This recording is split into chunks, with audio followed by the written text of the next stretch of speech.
ഇങ്ങനെ ഒരു കപ്പത്തോരൻ നിങ്ങൾ കഴിച്ചിട്ടുണ്ടോ? വളരെ ഈസി ആയിട്ട് തയ്യാറാക്കാം കേട്ടോ. അല്ല, നമ്മൾ ആദ്യം ചെയ്യേണ്ടത് ഒരു മിക്സിയുടെ ജാർ എടുത്തിട്ട് കുറച്ച് തേങ്ങ അതിലേക്ക് ഇട്ടിട്ട് കുറച്ച് വെളുത്തുള്ളി വൃത്തിയാക്കിയത്, എരിവിനുള്ള പച്ചമുളകും ജീരകവും മഞ്ഞൾപ്പൊടിയും കുറച്ച് ചെറിയ ഉള്ളി വൃത്തിയാക്കിയത്, അല്പം കറിവേപ്പിലയും കൂടെ ചേർത്തിട്ട് ഒന്ന് ചതച്ചെടുത്ത് മാറ്റി വെക്കണം. എന്നിട്ടൊരു ചട്ടി വെച്ച് ചൂടാകുമ്പോൾ വെളിച്ചെണ്ണ ഒഴിച്ച് കടുക് പൊട്ടിക്കഴിയുമ്പോൾ കുറച്ച് ചെറിയ ഉള്ളിയും മുളകും കറിവേപ്പിലയും കൂടി മൂപ്പിച്ചിട്ട് നമുക്ക് ഒരു കപ്പ ഇതുപോലെ ചെറുതായിട്ട് അരിഞ്ഞ് വേവിച്ച് ഊറ്റി വെച്ചത് അതിലേക്ക് തട്ടി കൊടുക്കാം. വെള്ളത്തിൽ നിന്ന് ഊറ്റി നേരത്തെ തണുക്കാനായിട്ട് മാറ്റി വെക്കണം കേട്ടോ. അധികം വെന്ത് കുഴയാത്ത കപ്പയായിരിക്കണം, അതാണ് നല്ലത് ഇതിന്. അപ്പോഴത്തേക്ക് നമ്മുടെ ഈ ഉള്ളി മൂത്തതിലേക്ക് നമുക്ക് ആ ഊറ്റി വെച്ച കപ്പ തട്ടി കൊടുക്കാം. തട്ടി കൊടുത്ത് നന്നായിട്ട് ഇളക്കിയിട്ട് ഒരാവശ്യത്തിനുള്ള ഉപ്പ് ഇതിലേക്ക് ചേർത്ത് കൊടുക്കണം. ഉപ്പും കൂടെ ചേർത്തിട്ട് നമ്മൾ ആദ്യം അരച്ചു വെച്ച അരപ്പുണ്ടല്ലോ, ആ അരപ്പ് അല്പം പോലും വെള്ളം ആവശ്യമില്ല.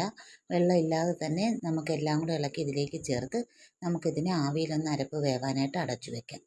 അടച്ച് വെച്ച് കഴിഞ്ഞ് ഒരു 2-3 മിനിറ്റ് കഴിയുമ്പോൾ നമുക്ക് ഇതുപോലെ ഒന്ന് ഇളക്കിയെടുത്താൽ മതി. തീ അത് സിമ്മിലിട്ട് തന്നെ മാറ്റി കൊടുക്കണം, കാരണം ഇനി അല്പം പോലും വെള്ളമില്ലാത്തതാണ്. അതുകൊണ്ട് ഇങ്ങനെ ഇളക്കിയെടുത്താൽ മാത്രം മതി. നമ്മുടെ കപ്പത്തോരൻ റെഡി. ഇഷ്ടമായെങ്കിൽ ലൈക്ക് ചെയ്യാൻ ആരും മറക്കല്ലേ.